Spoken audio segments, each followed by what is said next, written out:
Have you ever seen a man live as if his life were just about to begin? He carries brilliant ideas. There's a fire in his eyes, a quiet promise to the world that he was born to do something extraordinary. But the months pass, the years slip by, and everything stays on paper, unfinished, suspended, as if life were a stage whose lights never came on, and he is still waiting for the overture to begin.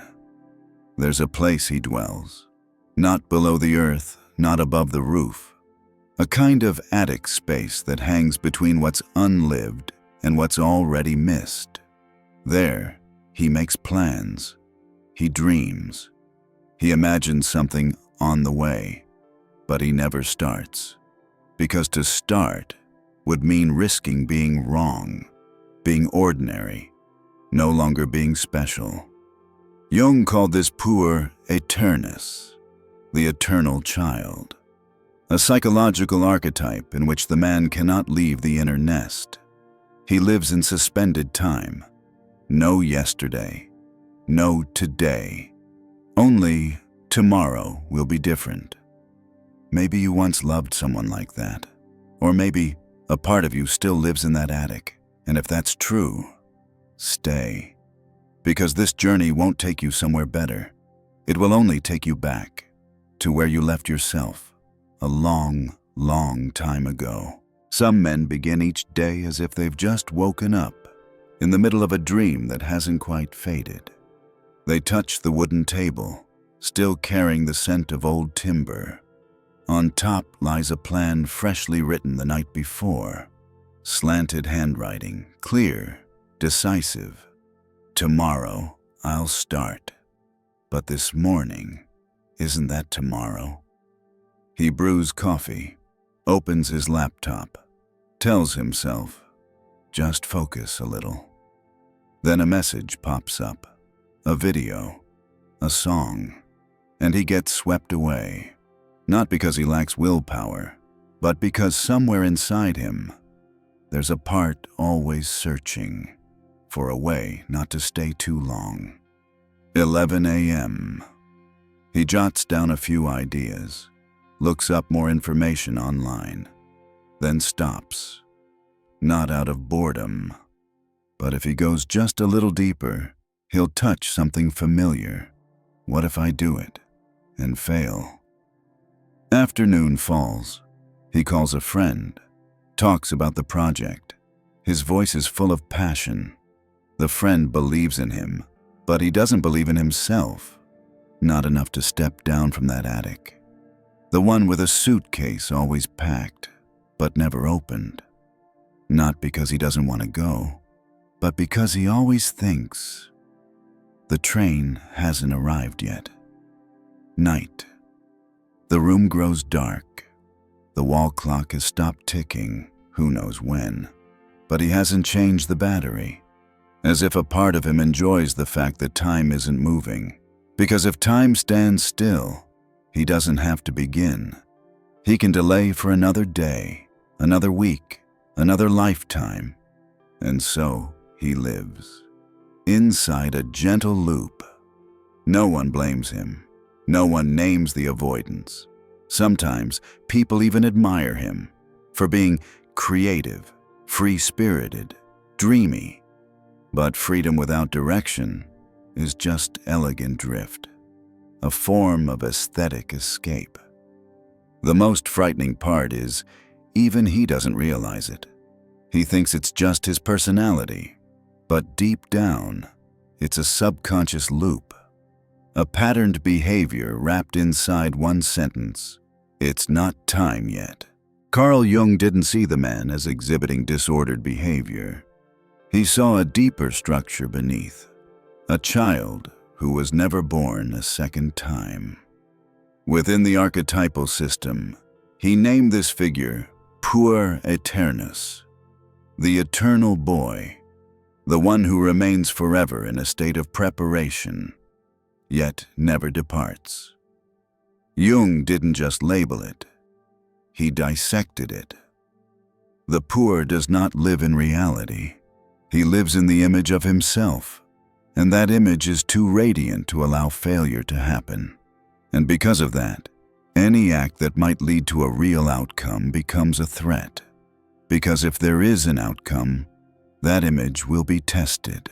It might not be good enough. It might not be special. It might be painfully ordinary. So the man learns to live inside reflected light, where he is the chosen one, the man with a mission, the one destined to change something. But the day of beginning never comes. He holds a map, but never steps into the first square. He has a dream, but locks it in a basement. He speaks of the future as if he already lives there, but cannot name what he did today. Jung pointed to something deeper. The true issue lies in a lack of connection to reality, a kind of ungrounded psyche, a mind that refuses to root itself in duty, limits, disappointment, or even the simple joys that come from showing up. It's a shadow, a dreaminess never translated into action. And because it's never acted on, it never fails. But it also never becomes real. The terrifying truth is, modern society worships the poor unknowingly. They call it authenticity, following your heart, living without constraints. But they don't realize having no limits is just another kind of prison. When you drift too long, you lose the ability to anchor yourself in a choice. And without choice, there is no life. Jung never told you to abandon your dreams. He simply reminded you, the shadow does not disappear when you look outward. It disappears when you dare to look inward and stay there. So the question isn't, what will you do next? The real question is, have you dared to step out of your idealized self and into a life that's real? You were never alone in that attic. There was always someone else there, a soft, warm, loving presence, but also deeply binding. Jung called this figure the Great Mother, an archetype rooted deep within the unconscious of many men who never truly grow up. She doesn't always appear in a physical form. Sometimes she's the biological mother, the one who loves you unconditionally, but also fixes every problem, shields you from failure, and never gives you the chance to fall hard on your own. Sometimes she's a lover, tender, knowing you better than you know yourself, always whispering, "I believe in you," even when you haven't started anything. Sometimes she's just a memory, an invisible sanctuary you retreat to in your mind whenever reality feels too sharp. And this figure, she isn't the source of weakness. She is the cocoon that feeds your delay. Jung called this the devouring mother, the mother who swallows her son in love, keeping him from ever stepping beyond the threshold of dependence. She offers acceptance, but takes away initiative. She loves him as a boy, so he never has to become a man. And so, the boy lives in a fog of time, where no one pushes, no one demands, no one asks for clear answers. But the delay doesn't just come from outside. It's embedded in his psychological wiring. Every time he prepares to move forward, the wheel turns, but the foot never hits the gas. A part of him learned, very early, that if he's not ready yet, someone else will step in. That if he's still finding his way, no one will blame him. If he's too sensitive to follow the mold, then he doesn't need to commit to anything at all. But sensitivity is not the reason. It's the mask. Beneath it lies a deeper fear, the fear of being seen, the fear of comparison, the fear that if he gives everything and it's still not enough, there will be nowhere left to hide. And it's that fear that keeps you from truly choosing. Not choosing the work, not choosing the person, not choosing the path. You think you're free, but in truth, you've never truly arrived. You're just drifting, held up by a hand you don't dare withdraw from, and kept from crossing a door you don't dare open on your own. Jung never blamed the mother. He simply emphasized, the true tragedy is not in loving too much. It's in delaying too long to let the child be born again, this time in the form of a man who walks on his own. And that loop doesn't just paralyze him. It begins to drain those around him. His lover, initially enchanted by that strange, radiant spark, gradually becomes exhausted, because she never knows when the man she loves will truly stay. Every time they touch something deeper, he vanishes. No anger, no goodbye, just a subtle retreat, veiled behind the phrase, "I need space." But that space isn't for breathing, it's for hiding. His friends, once in awe of his creativity, start to grow cautious, because they don't know if he'll finish anything, or if it's just another loop told in the same beautiful way. Their belief wanes. He, in turn, shares less, and so the connection fades, quietly, without confrontation. Even he, alone, feels exhausted. But he doesn't understand why. He asks himself, what am I doing wrong? But never once asks, have I begun anything at all? And so, the mechanism of delay becomes a form of aesthetic self-destruction. Not loud, not violent, but always cutting into the things that were meant to grow. You step into an old house. There's no doorbell, no voices, only the echo of your footsteps across the wooden floor, each step brushing against a fragment of memory that never had a name.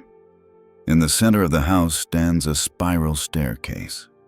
It doesn't lead to a second floor, but to a low mezzanine, narrow, just enough room for one person to sit, not enough to stand upright. You climb. Your hand brushes the worn wooden railing, and there he is, the man you once loved, or once were. He sits with his back against the wooden wall, surrounded by unfinished sketches, notebooks that stop at page 3. On the desk lies an old photograph, him with eyes ablaze. Beside it, a suitcase, still shut, the handle dust-covered, and a small note taped on it, when the time is right. You look around. The attic has a small window. Sunlight slants through it, cutting the dust into golden streaks. On the wall hangs a shirt, never worn. The tag is still there. Maybe it was for a meeting he planned, but canceled. No one knows why. Only him. And maybe not even he knows anymore. Below, from where the staircase leads down, you hear the sounds of real life. Dishes clinking, a child crying, someone's phone ringing. But up here, nothing echoes except delay. Everything here is almost. A book almost finished. A confession almost spoken. A decision almost made. Yet all paused just before something real could begin. You step closer. Look into his eyes. They're still bright. But something is missing. Not the dream, but the strength to start again. Then your gaze falls on a small frame, face down. You flip it over. It's a photo of him, still a child, sitting in his mother's lap, holding a scribbled drawing. On it, the boy had written, "When I grow up, I will carry the light." Maybe he never truly believed he would grow up. Maybe no one ever taught him that to carry the light. Sometimes you have to step out of what feels safe. And maybe, right in this moment, staring at that man, quiet because there's nothing left to add, you suddenly realize this attic is not just a place, it's you. You're not afraid of growing up. You're afraid of being proven not special. Because if you start, if you truly live, If you give everything to what you dream of and still fail, then what? You'd lose the final layer of paint, the belief that maybe I was meant for something extraordinary. But what you don't see is, it's that very untested belief that's keeping you imprisoned. You call it freedom, but it's not. It's darkness wearing the face of light. You say you're waiting for the right time, but time doesn't wait. And they are just finding clever ways to delay the disappointment you fear is inevitable. You think you're different, but you're not living. You're always about to live, for years now. And along the way, you started confusing not starting with still having hope. You think, if no one has seen me yet, maybe I'm still an undiscovered gem. But no, you're just a stone that's never been cut. Jung once said, "We do not become enlightened by imagining figures of light, but by making the darkness conscious." And that darkness is everything you've been avoiding: mediocrity, failure, repetition, uncertainty.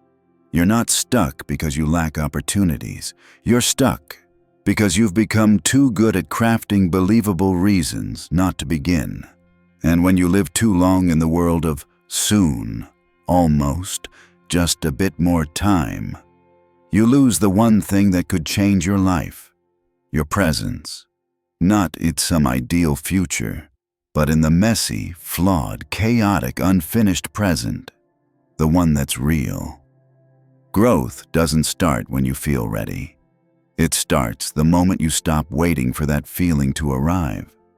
You say, "I'm waiting for the right inspiration." But no inspiration lasts long enough to build a bridge.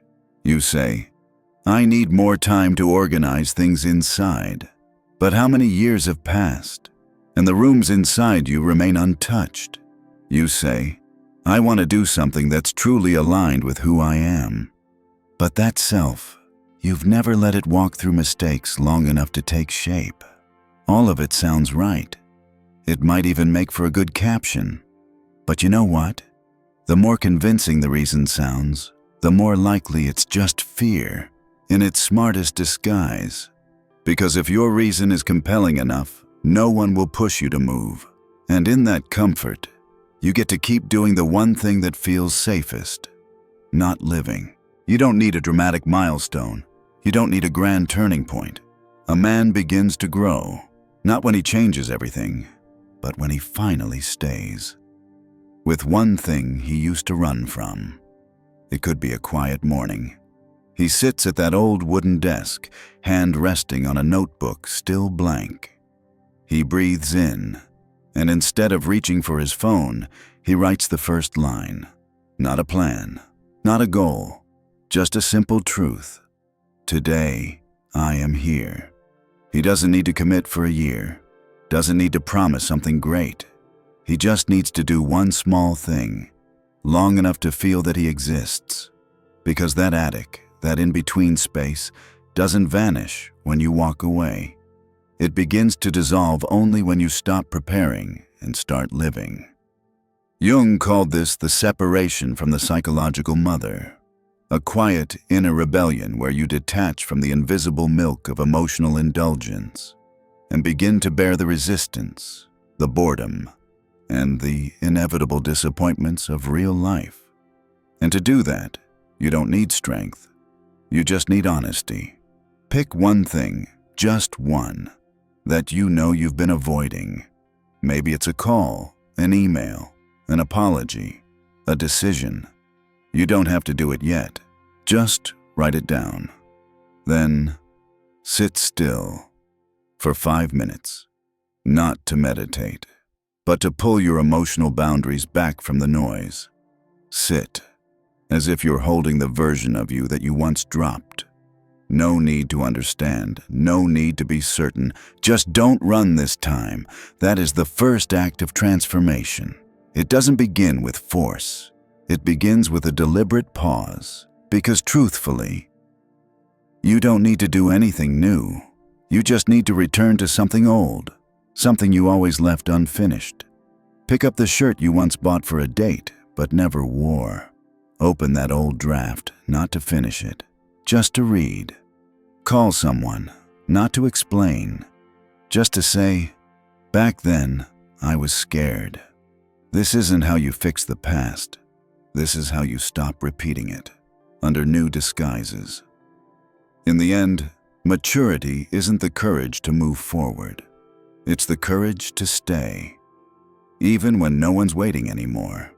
You can begin with something deceptively small. Take off the watch you wear every day. Place it on the table, not because you've abandoned time, but because it's time to stop measuring your life by seconds and start measuring it by presence. Place your hand on your chest. No need to close your eyes. Just look around.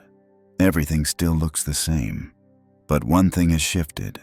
You're no longer searching for an exit. You're staying, not because there's a goal, not because you're about to achieve something. You're staying because you know.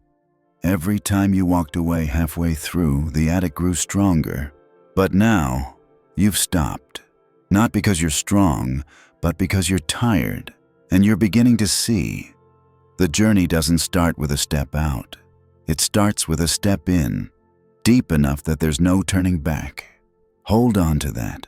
And the next time you feel like saying, I'll do it tomorrow, remember this. No tomorrow will ever be clean enough. If you keep leaving today unfinished, if your soul were a suitcase, what would be inside it right now? Dreams still folded? A manuscript never sent? Or maybe an apology you're not sure who it belongs to, yourself or the one who waited for you to begin? Maybe you don't need to pack anything more into it. You just need to take some things out. The things you've carried for far too long, only to prove, I'm still getting ready. But if there's nothing left to prepare, then what will you do? If tomorrow came, with no one waiting for you, no one asking how far you've gotten, no one reminding you who you're supposed to become, how long would you stay with yourself? You don't have to answer that. Just don't turn away. Not right now. Because sometimes growing up doesn't begin when you know who you are. It begins when you're willing to stand still, long enough to see it clearly, in a light that no longer pretends. If your soul were a suitcase, what would be inside it right now? Dreams still folded, a manuscript never sent. Or maybe an apology you're not sure who it belongs to, yourself or the one who waited for you to begin. Maybe you don't need to pack anything more into it. You just need to take some things out, the things you've carried for far too long, only to prove, I'm still getting ready. But if there's nothing left to prepare, then what will you do? If tomorrow came, with no one waiting for you, no one asking how far you've gotten, no one reminding you who you're supposed to become, how long would you stay with yourself? You don't have to answer that. Just don't turn away. Not right now. Because sometimes, growing up doesn't begin when you know who you are. It begins when you're willing to stand still, long enough to see it clearly, in a light that no longer pretends. You don't need to become a grand version of yourself. You just need to become real. No one can live this moment for you. No one can tell you, now is the time. No one can walk you out of that attic, where you've stayed too long with reasons beautiful enough, but no longer true enough. Maybe you once believed you were special, that you had a mission, that you were born for something extraordinary, but sometimes it's that very belief in being special that becomes the prison, because it holds you back. Not with chains, but with the idea that as long as I haven't started, I still might become someone great. But the real ones live. The real ones fail. The real ones stop asking, who am I meant to be? And start answering, what am I doing right now? Jung never told you to abandon the child within. He simply invited you into that strange moment where the child no longer leads, and the man within you, for the first time, knows how to hold the wheel. even when the road ahead is unclear. Growing up, in the end, isn't about letting go of the dream. It's about carrying that dream through reality, with feet that have never been tested by fire. And something beautiful will happen. You'll still be a dreamer, but now the dream has shape, has dates, has blood. You no longer make promises. You act. You no longer hide. You show up, not to prove anything, but because you're tired of merely seeming alive. Now, you choose to truly live, not because you're certain, but because you can't bear to wait another lifetime to begin. You don't need to wait until the fear is gone, until the doubts are gone, until you're perfectly ready. You just need to stop waiting. Because those who truly live never start from clarity. They start from a threshold no one names, a door with no handle, just a narrow gap, wide enough for one question. If I don't step through, how many more times will I repeat this? The truth is, you can carry the fear, carry the uncertainty. You can still begin with 1,000 questions inside. You don't have to throw away the dreaming child within you. You just need to gently set him aside. When it's time to sign the form, send the email, say the truth, stay. Even when your mind isn't ready yet. You don't have to be the clearest, the strongest, the most prepared. You just need to be the one who shows up. Not in fantasy, not in potential, not in someone else's idea of you. Just you right here, undefended, unpromised, but real. Maybe you still haven't left that attic. The shirt is still hanging there. The suitcase still hasn't been opened. And the sentence you began in last night's notebook still hasn't gained a single new line. That's okay. Not everyone walks down the stairs after the first glimpse. Not everyone knows where to begin. And the truth is, you don't need to begin anything at all. You just need to stay. This time, not to make another plan, but to feel the silence, slowly shifting in color. If you've stayed with this until now, it means you're brave enough not to look away, even when the truth that shows up isn't easy. And if that's the case, maybe the journey began long ago. Only now do you recognize it. Before you leave, write down one thing you've delayed for far too long. You don't have to share it. You don't have to act on it. Just let it be there, like a period at the end of a sentence, soft but real.